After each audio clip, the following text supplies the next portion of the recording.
सत्यमेव जयते। जय हिंद।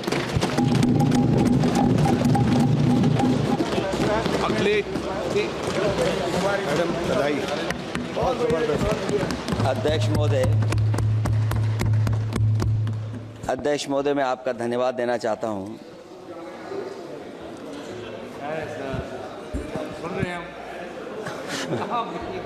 अध्यक्ष महोदय, मैं आपका धन्यवाद देना चाहता हूं।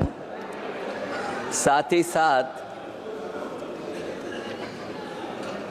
इस सदन में जो 75वें वर्ष पर संविधान की बहस शुरू हुई है,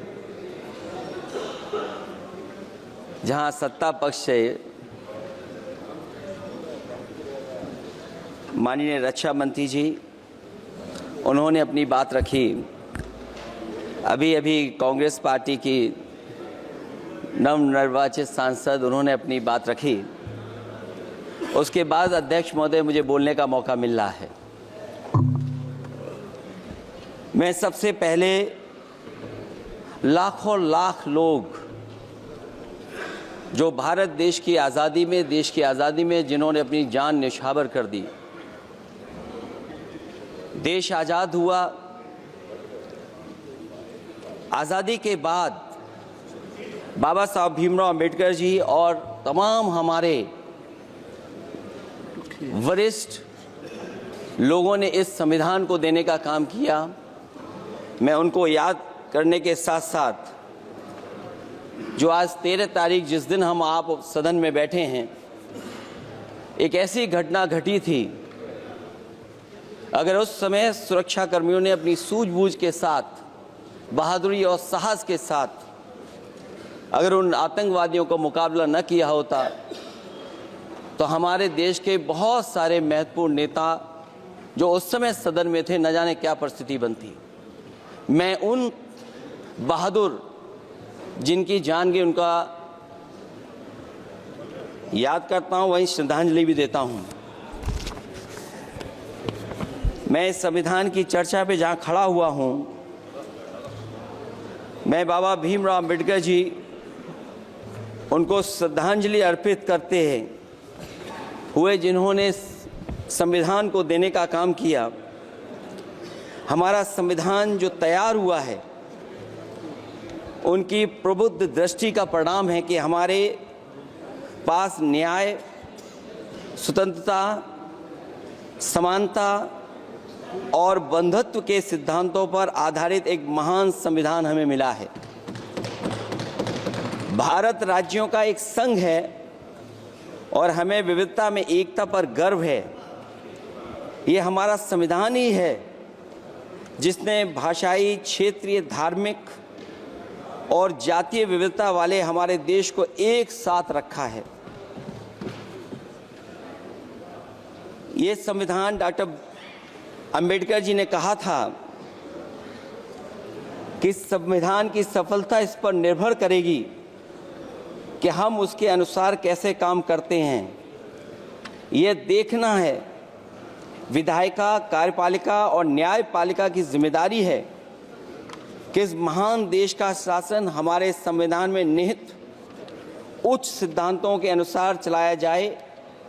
डॉक्टर अंबेडकर ने कहा था, मैंने तो संविधान निर्माण का दायित्व बहिष्कृत वंचित वर्गों को अधिकार दिलाने के लिया है। ये वही संविधान है जो समय समय पर हमारा रक्षा कवच बनता है। अध्यक्ष महोदय, ये संविधान हमारी ढाल है, संविधान हमारी सुरक्षा है, संविधान हमें समय समय पर शक्ति देता है। संविधान ही देश की 90% शोषित, उपेक्षित, पीड़ित, वंचित जनता के अधिकारों का सच्चा संरक्षक है। ये संविधान ही हमारा बड़ा मददगार है। इसलिए ये हमारे जैसे लोग और देश के कमज़ोर लोगों के लिए और खासकर पीढ़ी के लिए संविधान की रक्षा जन्म मरण का विषय है। संविधान ही लोकतंत्र की प्राणवायु है। और जहां बाबा साहब भीमराव अम्बेडकर जी ने इतना शानदार अच्छा संविधान दिया, वहीं डॉक्टर अम्बेडकर ने स्पष्ट कहा था, जो हमारे माननीय मंत्री जी ने भी सत्ता पक्ष से वो बात रखी और कहा था, संविधान कितना भी अच्छा हो, यदि उसे लागू करने वाले लोग अच्छे नहीं होंगे तो परिणाम अच्छे नहीं निकलेंगे। इसलिए अध्यक्ष महोदय, इस संविधान पर लगभग 75 वर्ष में के बाद भारत की संसद में फिर चर्चा हो रही है। मैं कई महत्वपूर्ण बिंदुओं पर अपनी बात को रखना चाहूँगा। अध्यक्ष महोदय, हमारे संविधान की प्रस्तावना संविधान का निचोड़ है। सरकार के उद्देश्यों और लक्ष्यों को स्पष्ट उल्लेख है प्रस्तावना में। मैं प्रारंभ करता हूं संपूर्ण प्रभुत्व संपन्न समाजवादी धर्मप्रिय लोकतांत्रिक गणराज्य से। आज अध्यक्ष जी, सीमाओं की रक्षा करना संप्रभु का प्रथम कर्तव्य है। और अध्यक्ष महोदय, जिस देश की सीमाओं की सुरक्षा में जहां पर समय समय पर सेंध लगती हो, और हमारे माननीय मंत्री जी बेहतर जानते होंगे कि कई जगह पर हमारी सीमाएं सिकुड़ रही हैं। हमारे संसदीय मंत्री राज्य अरुणाचल प्रदेश में चीन के बिल्कुल बगल में रहते हैं। अध्यक्ष महोदय ये जानते होंगे कि हमारे पड़ोस में कितने गांव बस गए हैं, न जाने कितना वहां पर गांव की तरह घर बसा दिए गए हैं। लद्दाख की तरफ अभी दोनों देशों की सेनाएं पीछे हटी हैं। हम अपनी सीमा में ही पीछे हटे हैं, और चीन जो हमारी सीमा में अंदर आ गई थी, वो हमारी सीमाओं से ही आंशिक रूप से पीछे हटी है।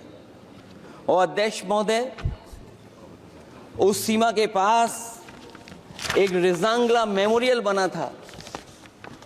हमारे सरकार के लोग ये जानते होंगे कि जिस समय ये बात उठी लद्दाख को लेकर के, उस रिजांगला के मेमोरियल को तोड़ दिया गया। आज वो रिजांगला मेमोरियल वहां नहीं है। और उस लड़ाई के लिए अध्यक्ष महोदय, हमारी फौज के लिए कहा गया था कि हमारी वो बहादुर फौज है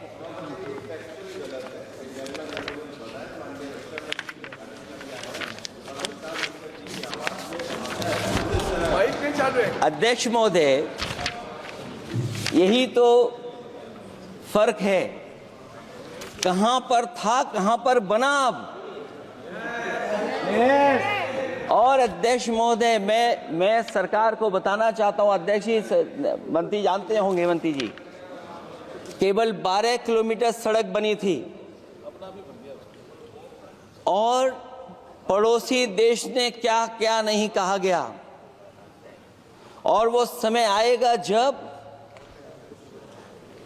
हमें मानसरोवर और कैलाश पर्वत पे जाने के लिए भी वो देश हमें रोकने लगेगा। तो हमारी आज 75 साल बाद सीमाएं कितनी सुरक्षित हैं। क्या लद्दाख की वो फिंगर्स जहां पर हम पहले थे, क्या हमारी फौज वहीं खड़ी है कि नहीं खड़ी है?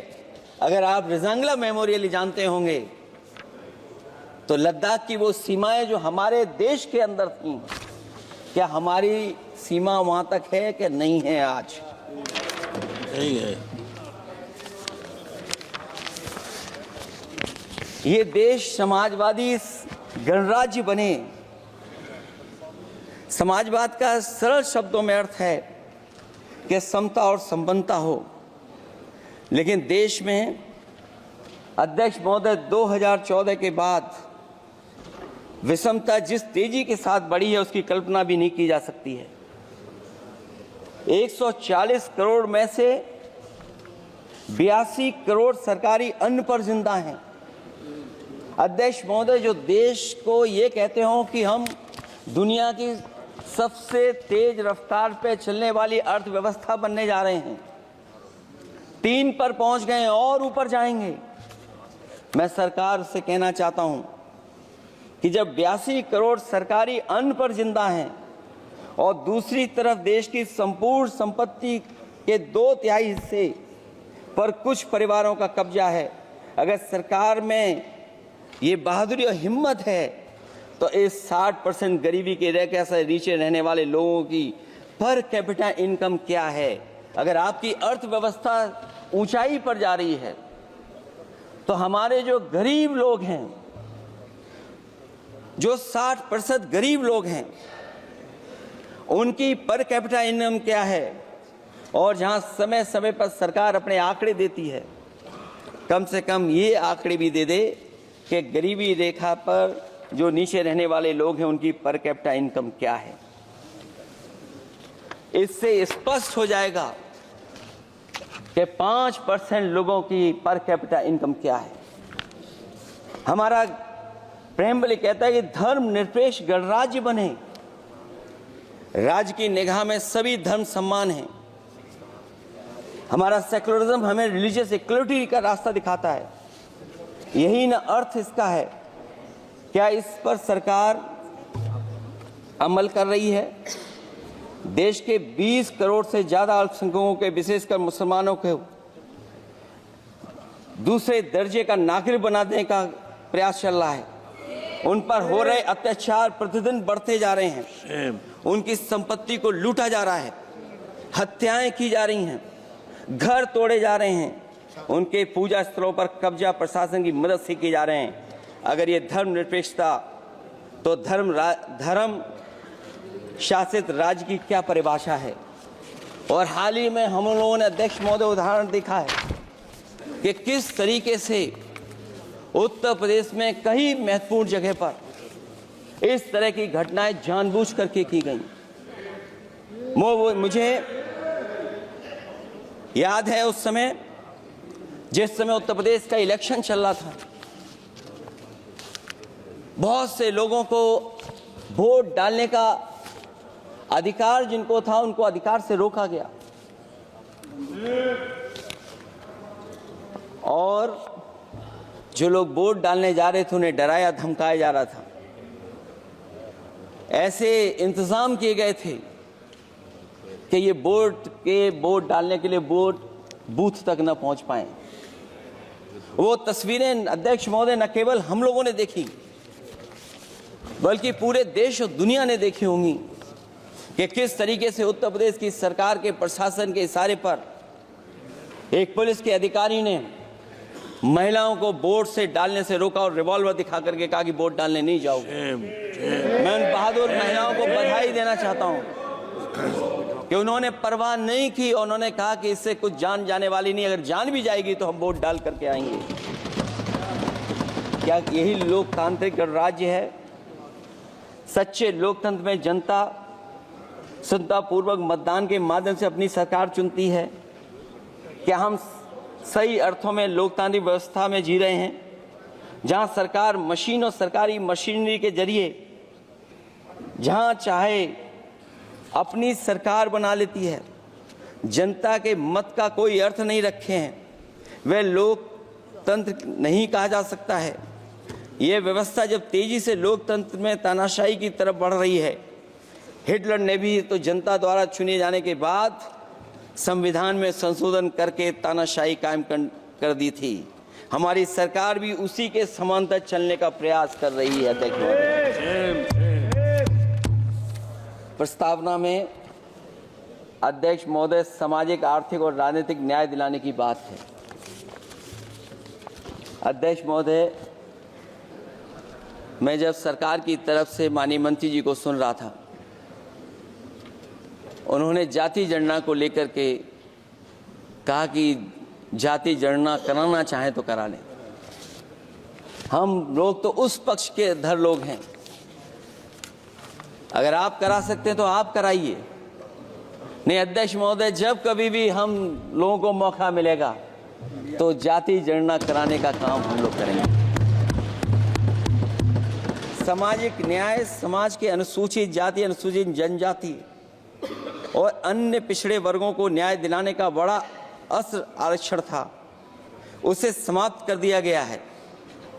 आउटसोर्सिंग और कॉन्ट्रैक्ट बेसिस पर थोड़ी बहुत नौकरियां जो दी जा रही हैं, उनमें दलितों और पिछड़ों का कोई आरक्षण नहीं है।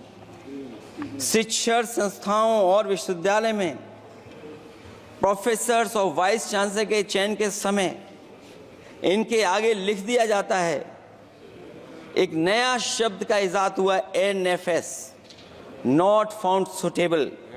सरकारी उपक्रम भेज दिए, प्राइवेट उपक्रमों में कोई आरक्षण नहीं है। अध्यक्ष महोदय, शिक्षा मंत्री जी सूची जारी करें, और अगर ये बात कहीं भी गलत है तो शिक्षा मंत्री जी सूची जारी कर दें।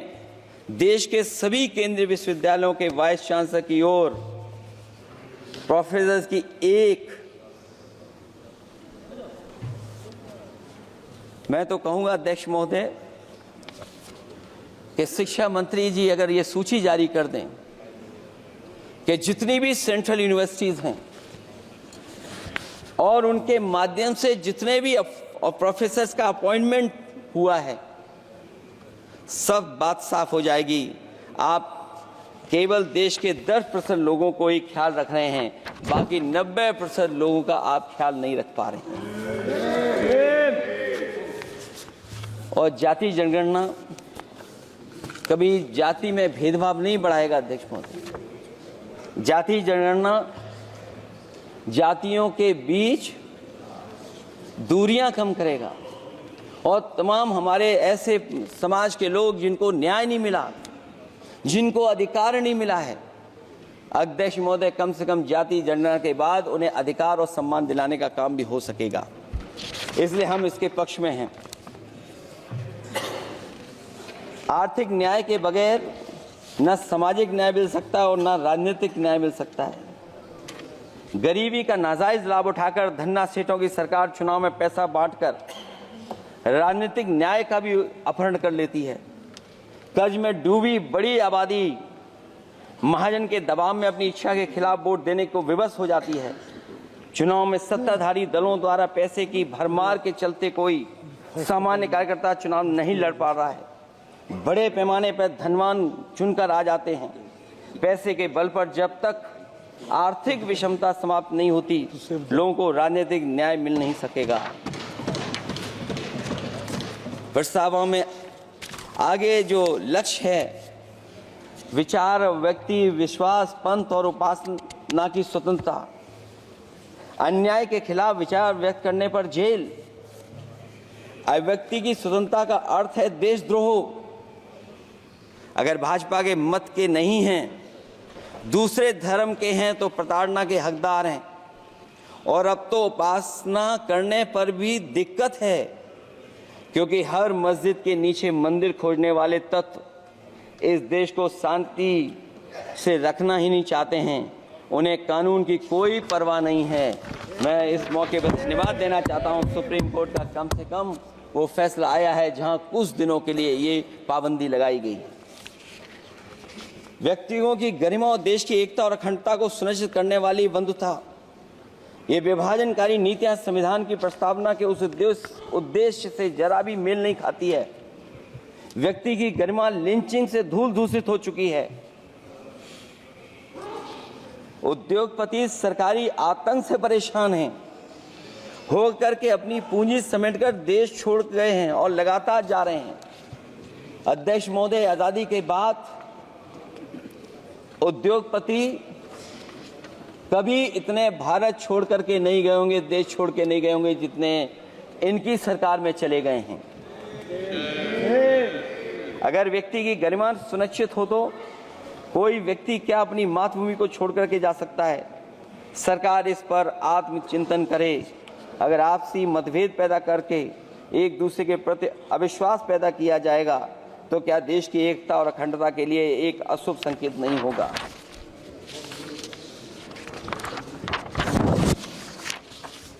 अध्यक्ष महोदय,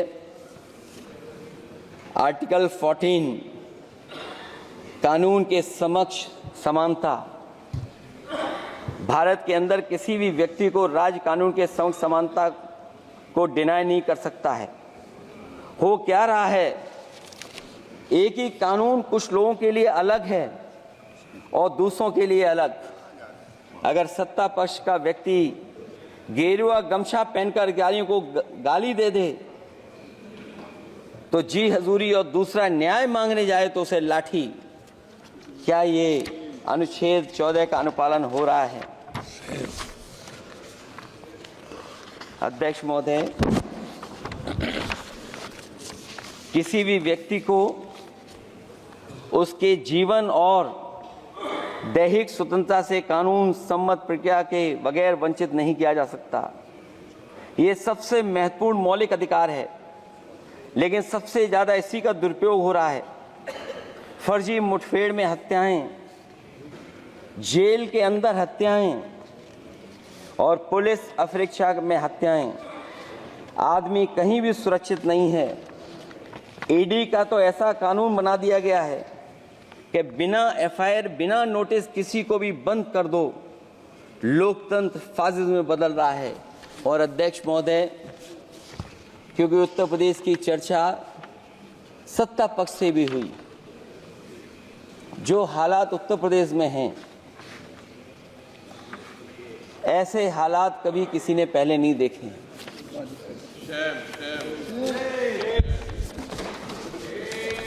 जहां पर कानून की समय समय पर धज्जियां उड़ रही हैं। और अध्यक्ष महोदय, केवल एक घटना नहीं मैं कहना चाहता हूं, ऐसी तमाम घटनाएं हैं जिनके बारे में मैं कह सकता हूं।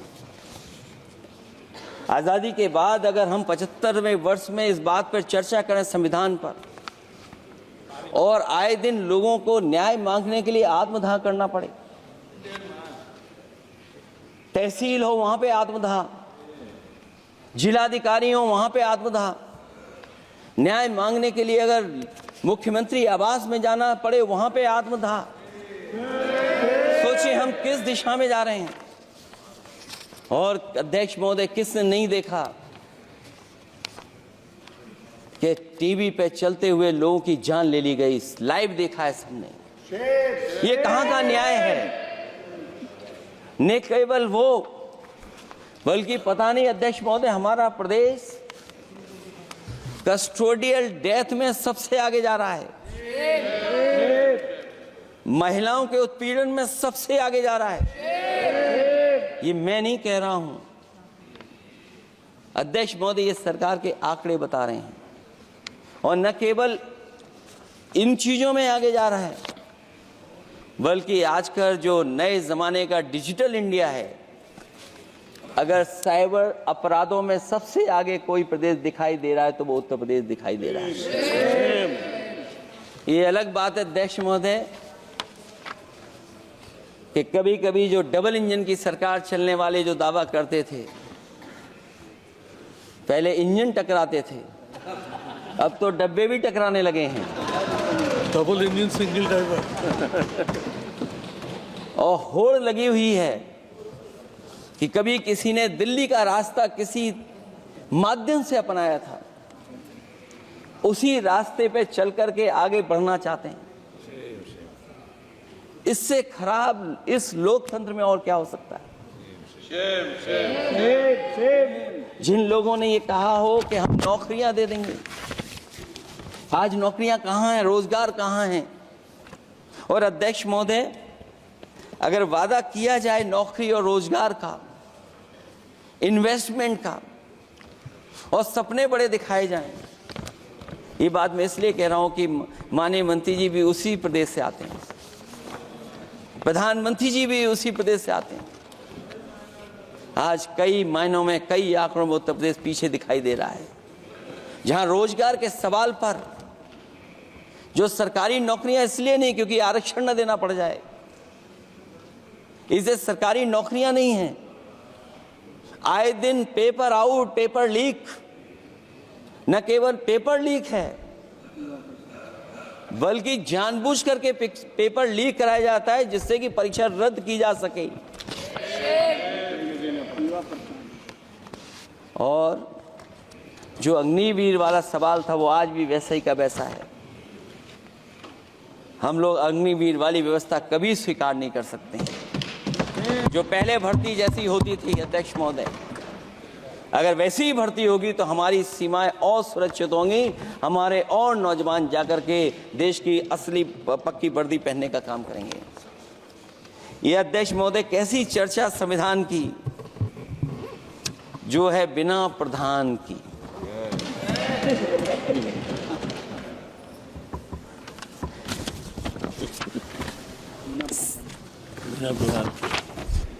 अध्यक्ष महोदय, इस सरकार में जो लोकतंत्र के साथ खिलवाड़ हुआ है, इतना कभी खिलवाड़ नहीं हुई होगी।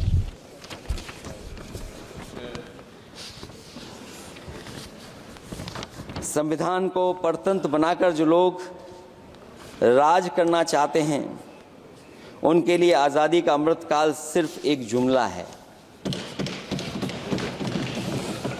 और अंत में मैं सिर्फ